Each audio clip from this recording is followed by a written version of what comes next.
did that wrong, didn't I? Since the birth of the modern smartphone, social media has been crowned as the king of applications. I mean, who doesn't love social media? There is nothing that I love more than scrolling through Instagram and seeing how much better everyone's lives are compared to mine. Through the years, we've had some social media platforms that have stuck and some that really didn't. If you haven't seen my video about Ask FM and the many issues that it caused, click here. But what's that?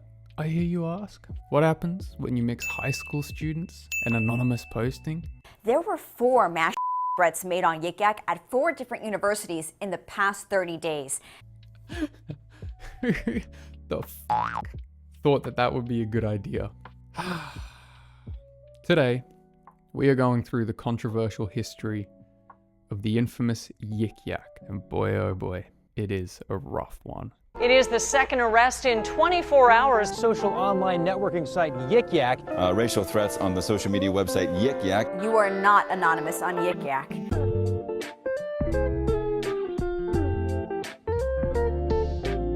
Yik Yak is a social media platform that originally launched in 2013, and despite being cancelled many times, managed to keep getting relaunched. This app allows students to create and view anonymous discussion threads within a 5-mile radius. This sounds like a decent enough idea, right?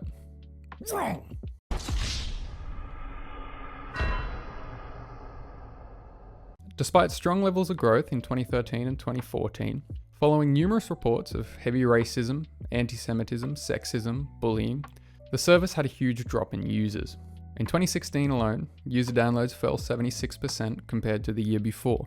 Failing to maintain user engagement, Yik Yak decided to close its doors in 2017. F's in the chat for Yik Yak. But Yik Yak couldn't be defeated. That's right.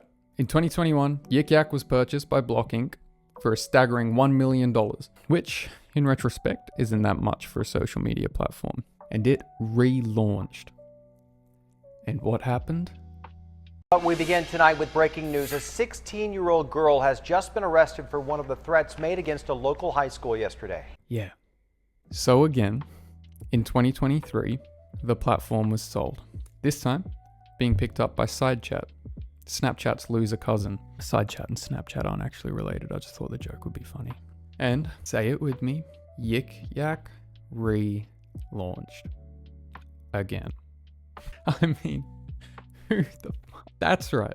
The platform that is known for terrorism threats, racism, and bullying has been given 3 chances. And you can't even get a text back from the girl you like. The world works in mysterious ways. So I delved pretty deep into the convoluted history of Yik Yak, and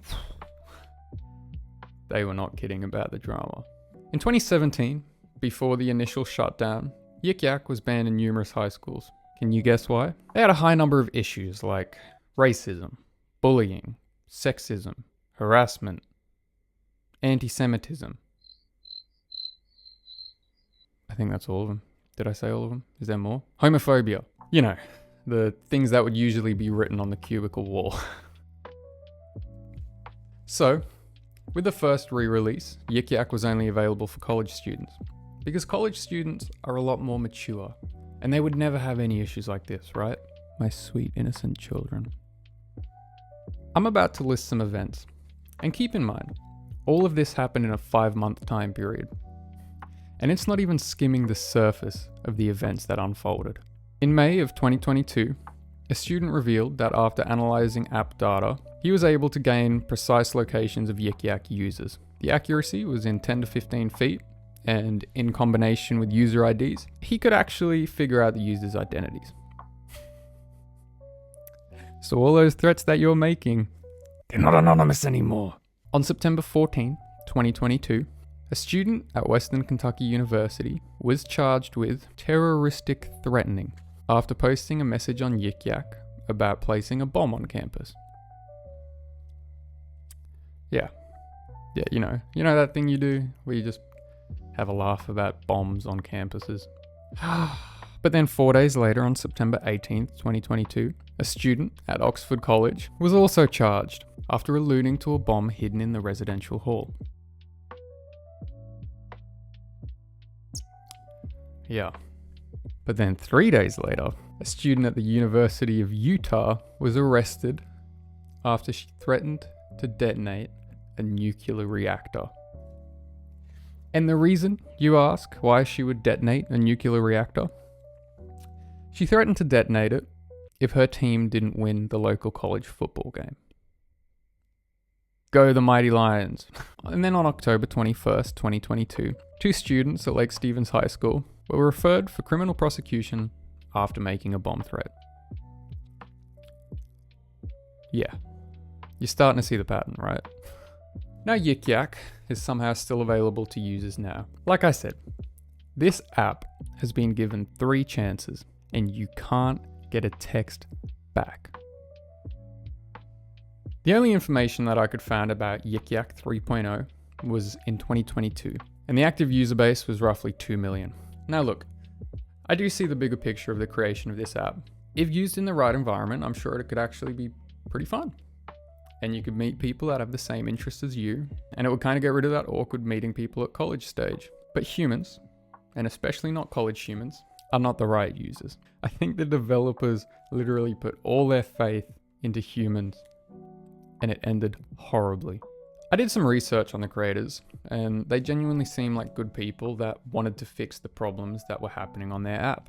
But unfortunately, fixing those wouldn't fix the comedy stylings of Justin in Dorm 203, who just smoked an entire ounce and thought it would be a good idea to threaten his entire college with a nuclear warhead that his uncle gave him.